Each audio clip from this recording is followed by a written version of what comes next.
Hello friends, welcome to the new episode of my channel. আমি Prince. তো আজকে মূলত কথা হবে রঘু ডাকাতকে নিয়ে। তো কালকে রঘু ডাকাতের টিজার এসছে, সেটা দুর্দান্ত একটা হাইপ ক্রিয়েট করেছে। বেসিক্যালি ফেসবুকে তো পুরো ঝড় তুলে দিয়েছে। তুমি আমি কালকে এই কথাটা বলেছিলাম, আজকেও বলছি। কালকে মোটামুটি দুপুর বিকেল থেকে যখন থেকে রঘু ডাকাতের এই প্রি টিজার এসছে, সোশ্যাল মিডিয়াতে কিন্তু ওটাই ছেয়ে গেছিলো। তার আগে অব্দি আমার ফেসবুক প্রোফাইল মূলত সাইয়ারার বিভিন্ন ক্লিপে ভর্তি ছিল, কিন্তু একটা নির্দিষ্ট পরিমাণ অডিয়েন্স পুরো এক নজরে ওখান থেকে ঝটকে মেরে সরে এসে পুরো চুম্বকের মতো এসে লেগেছে পুরো রঘু টাকাতে। এবং রঘু টাকাতে নিয়ে নানা রকম পোস্ট কিন্তু সারাদিনে নানা জায়গাতে দেখা গেছে, এবং তুমি ফেসবুক ফিড খুললেই দেখতে পাবে যে পুরো রঘু টাকাতে এখন ভাইরাল। মানে রীতিমতো চর্চা হচ্ছে জিনিসটাকে নিয়ে, আলাদা লেভেলের আলোচনা চলছে। এটা তো অস্বীকার করার কোনো জায়গা নেই, কিন্তু বুঝতে হবে এটা বাংলা, এটা বাংলার মানুষের জায়গা। তো বাংলার মানুষ নিজেদের কাজের বাঁচ দেবে না, নিজেদের কাজের সমালোচনা করবে না? তো অলরেডি শুরু হয়ে গেছে একদল মানুষের লাফালাফি, একদল মানুষের বিরাট এখন নিজেদেরকে একদম আর্টিফিশিয়াল ইন্টেলিজেন্স, এই উচ্চারণটা অনেকে পুরো করতে পারবে কিনা তার ঠিক নেই, এদিকে এখন নানা রকম খুঁত বার করতে শুরু করে দিয়েছে। এবার এই যে টিজার প্রি টিজারটা এসছে, সেটা দেখে অনেকেরই বক্তব্য, যেটা বেশিরভাগটাই এআই দিয়ে করা, এআই ইউজ করা হয়েছে। রিয়েল ফুটেজ খুব কম রয়েছে, এআই প্রচুর পরিমাণে ইউজ করা হয়েছে, মানে ভালো রকমভাবে ইউজ করা হয়েছে। সেটা নিয়ে অনেকের হচ্ছে নানা রকম কথা।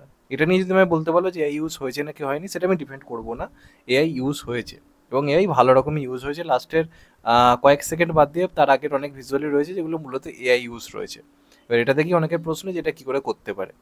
প্রথমত আমি বলি, এই যে প্রি টিজারটা, সবচেয়ে একটা বড় কথা কি, এখন গোটা দেশই এআই এর উপর নির্ভরশীল অনেকটা বেশি। সেখানে দাঁড়িয়ে যখন বাংলা করছে, তখনই মান্ধাতার আমলের মতো পিছিয়ে থাকা কথাবার্তা কেন, যে এআই ইউজ কেন হবে, কেন? আপনারা একটা কদিন আগে ওই যে ঘিবলি আর্ট বানাতে এআই ইউজ করছিলেন না, নিজেদেরকে বিরাট কিছু দেখাবার জন্য করছিলেন? তো তার বেলা তো প্রশ্ন ওঠে না। এবার এটা মূলত একটা প্রি টিজার। এই প্রি টিজারটাকে প্রেজেন্ট করেছে এমন করে, যেমনটা বাংলায় এর আগে কখনো হয়নি। তো সেটা ক্ষেত্রে একটা ইউনিক ভাবনার দরকার ছিল।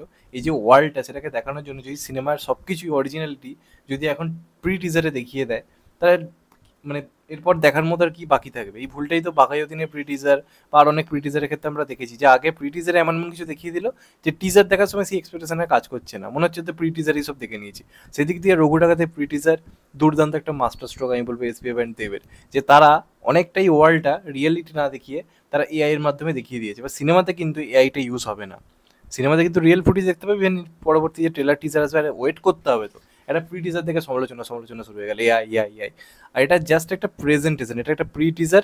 প্রি টিজারটাকে প্রেজেন্ট করেছে পুরো বাংলা ইন্ডাস্ট্রিতে এমন করে যেভাবে দেখা যায়নি, এআই ইউজ করে একটা নতুন ইউনিকভাবে।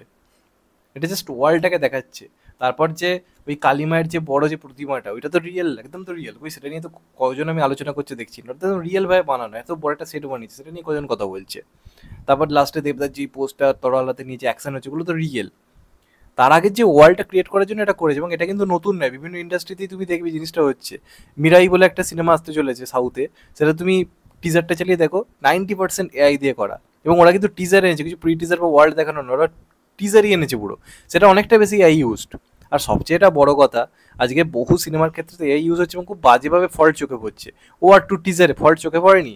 ওই যে এনটিআর ছুটে আসছে রেল লাইনের ওপর দিয়ে, দেখবেন যেখানটা ছুটছে সেখানটা রেল লাইন দেখা যাচ্ছে, পেছনে পুরো ফাঁকা, কিছু নেই। তো এত বড় সিনেমা, ধরো ওয়াইআরএফ এর সব থেকে বড় মুভি, স্পাই ইউনিভার্সের মুভি, 250-60 কোটি টাকা বাজেট ওটা। এআইতে যে পরিমাণ টাকা খরচ করেছে, সেটাতে 10খানা রঘু টাকাতে বানানো যায় বাংলাতে। তো সেটার সমালোচনা নিয়ে যদি মানুষজনকে দেখলাম না ফেসবুকে পুঙ্খানুপুঙ্খ বিবরণ দিতে, আর একবার টিজারটা নিয়ে ভিডিও করে পুরো দেখাতে, যেটা এই হয়েছে ওটা ওই হয়েছে। আসলে বাঙালির বাংলাকে সমালোচনাটা আগে করতে হবে। তাও তো আমি বলবো যে ওয়ার টু বা অন্যান্য বড় সিনেমার যে পরিমাণ এআইতে যা খরচা হয়, তার এত কম বাজেটে বানিয়েও যে এআইটা দেখিয়েছে, সেটা অনেক অনেক ভালো লাগছে। হ্যাঁ, কিছু ফল্ট চোখে অবশ্যই পড়বে, সেটা বহু ইন্ডাস্ট্রি বহু সিনেমারই চোখে পড়ে। পুষ্পাটুতে যখন একটা সিন আছে দেখবেন, ওই আল্লু অর্জুন চন্দন কাঠের প্রতি উড়ে উড়ে ভাবে যাচ্ছে, সেটাকে একদম রিয়েল লাগছে? পুরো রিয়েল তো লাগছে না, কিন্তু আমরা সেটাকে দেখছি, এনজয় করছি। তাহলে আপনারা বলুন বাংলাতে কেন বড় মুভি হবে? আজকে এটা থেকে এত সমালোচনা, আমি জানি দেবদা আছে, বক্স অফিস দারুণ উতরে উতরে যাবে, কিছু কোনো প্রবলেম হবে না। দেবদা সিনেমা এখন এইসব সমালোচনা কিছু ধার ধারে না, মানুষ দেখতে চায়। কিন্তু আরও অনেকে রয়েছে যাদের ক্ষেত্রে কিন্তু প্রবলেম হয়ে যায় এই নেগেটিভিটিগুলোর জন্য। তো সেক্ষেত্রে সবাই ওই কেন সিরিয়াল বানাচ্ছি কোশ্চেন করে তো লাভ নেই। বলিউড বা সাউথের অ্যাকশন মুভি এলে এই প্রশ্নগুলো ওঠে না, ভিএফএক্স নিয়ে কোনো সমালোচনা চোখে পড়ে না, কিন্তু বাংলা তো হলেই সমালোচনা চোখে পড়ে যায়। এই যে সিনেমাটা এলো মালিক, বহু বাজেটে বানানো সিনেমা, সেখানে রাজকুমারের অনেকগুলো অ্যাকশন হয়েছে বন্দুক ফন্দুক নিয়ে, দেখবেন খুব বাজেভাবে ভিএফএক্স ইউজ করা হয়েছে। কজন কথা বলছে সেটা নিয়ে, বা ওদের ওখানেও কজন এটা নিয়ে সমালোচনা করছে? করবে না। তো আমার মনে হয় এটা কোথাও গিয়ে কিছু ভুল নেই, এটা জাস্ট একটা প্রেজেন্টেশন। এরপর যখন টিজার আসবে, ট্রেলার আসবে, আমরা আরও দারুণ কিছু দেখতে পারবো। এবং সবচেয়ে একটা বড় কথা, যেটুকু যে রিয়েল ফুটেজ দেখানো হয়েছে অ্যাকশন ফ্যাকশন, সেগুলো তো দুর্দান্ত লাগছে। কি ভিজুয়ালস ভাই! তার আগে যদি একটা ওয়ার্ল্ড ক্রিয়েট করার জন্য তারা জিনিসটাকে এরমভাবে প্রেজেন্ট করে, আমরা একটা এআই ভার্সন দেখছি সিনেমা হলে গিয়ে দেখবো পুরো রিয়েল জিনিস, তো সেটাই তো আসল ব্যাপার। প্রথমবারে ট্রেলার টিজারে দেখে আমাদের যেরকম ফিল, আমরা সিনেমা হলে গিয়ে সেরকম ফিল পাবো, সেটাই তো হওয়া উচিত। ব্যাস শুরু হয়ে গেল এই ওই ওই এই এই সেই, কি বলবেন আপনারা? তো এই হচ্ছে আলটিমেটলি ব্যাপার। আমার মনে হলো ব্যাপারটা নিয়ে কথা বলা দরকার, ক্লিয়ার করা দরকার, যে কারণে করলাম। তোমাদের এটা নিয়ে কী মনে হয় কমেন্ট করে অবশ্যই জানিও। চ্যানেলটা নতুন হলে চ্যানেলটা সাবস্ক্রাইব করে দিও and get the bell icon. ভালো থেকো সবাই, টেক কেয়ার, আবার দেখা হবে। সবাই ভালো থেকো, সুস্থ থেকো, নমস্কার, টেক কেয়ার, আবার দেখা হবে, ভালো থেকো।